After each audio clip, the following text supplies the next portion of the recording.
Hello everyone. Today we're talking about Sous le Pont Mirabeau, which was supposed to be the latest launch from État Libre d'Orange, but until I was able to film this video, they released another one, Story of Your Life. So yeah, we're going to get to that as soon as I'm able to get a sample. But for now, let's just smell last summer's release, which is Sous le Pont Mirabeau. I'm here low-key hoping I won't fall in love with this fragrance because I snuck a peek at the notes, and let me tell you, I am intrigued. I do love some watery notes, as you all know, but let's see how this is. Well, this is indeed very, very watery, but it also reminds me of the harshness and the sourness that's also something you can smell in Attaquer le Soleil, another État Libre d'Orange. And this comes undoubtedly from a sandalwood thing that they used. It's quite, it's a very interesting mixture.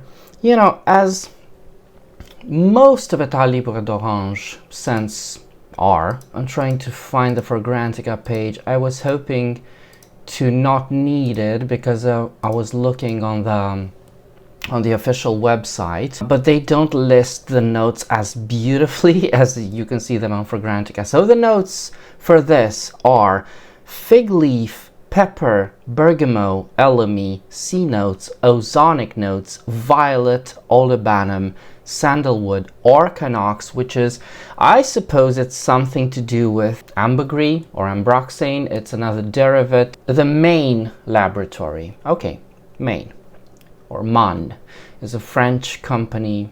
Yeah. All right. So back to the notes. Musk, cedar, and vanilla. All right. I can tell you that as things are right now, I can smell, again, something very, very mineral, extremely so.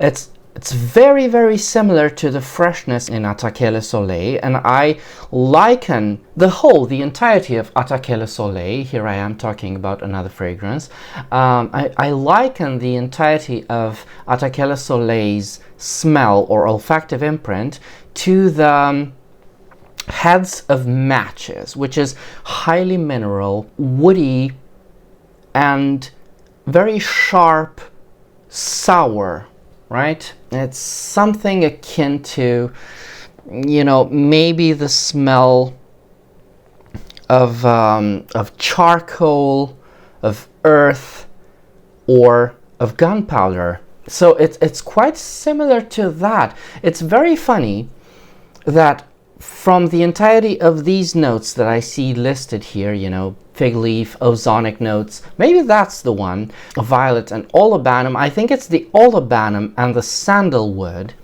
who are mostly pronounced in this. Now, also, this reminds me a bit of Hermana Mecote, just because of those weird juxtapositions between watery notes and mineral notes.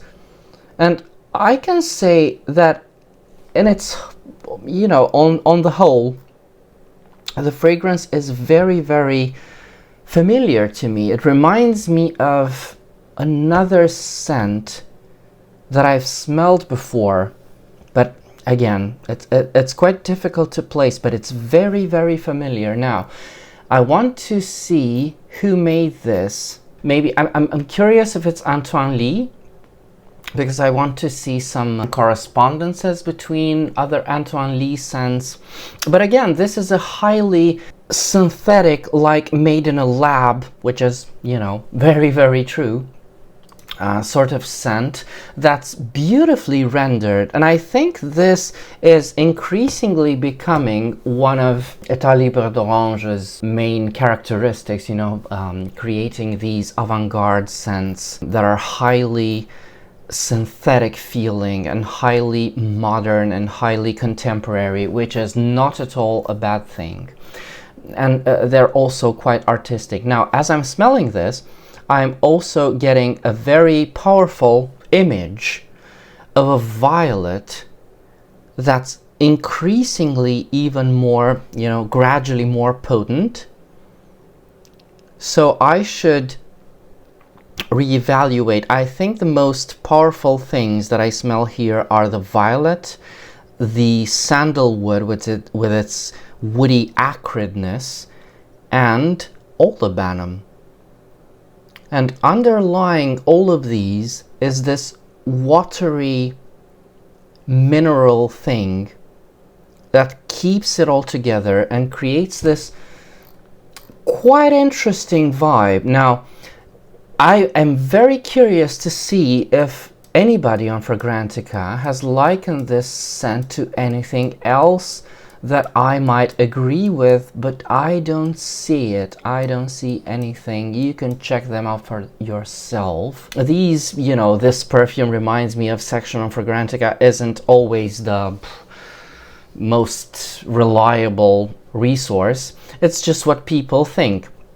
And just like myself, I'm very far from being an authority on this. It's just what my nose associates, or my brain, I should say, associates when smelling a scent or another. It highly depends on what's very popular. Most of the people won't vote on not as widely known fragrances. You won't get to see many votes there for. It's just very popular fragrances that people are smelling, and other niche fragrances. Not very many designers here. It's just a flanker for Eau de Merveille, and this is it. The rest is just purely niche scents. I see most people likening this to seahorse from Zoologist, which I don't see it at all, at all. But I was very curious on the perfumer, to be honest. I really wanted to know that. Maybe it's, well, I shouldn't. Because I've likened it to both Hermana Mecote and Attaquer le Soleil. Maybe it's Quentin Bisch, I don't know. But if you know, please let me know. Now, as things are, I think this is a very interesting scent. It's beautiful. I don't think, well, I'm quite happy with that. I don't think I'm very much taken aback. It's definitely interesting. I will have to try this on the skin, but I don't think it's something that I terribly, very much need to have. But it is something quite addictive to smell. So I think it's a successful launch, and with regards to État Libre d'Orange, I guess we'll see you when I'm able to smell the newest one, Story of Your Life, which by that time it will probably not be their most recent launch. So this is live. Alright, so this was my review of Sous le Pont Mirabeau by État Libre d'Orange. If you have any other questions, do let me know. And until next time, remember, fragrance creates memories, and may yours be happy.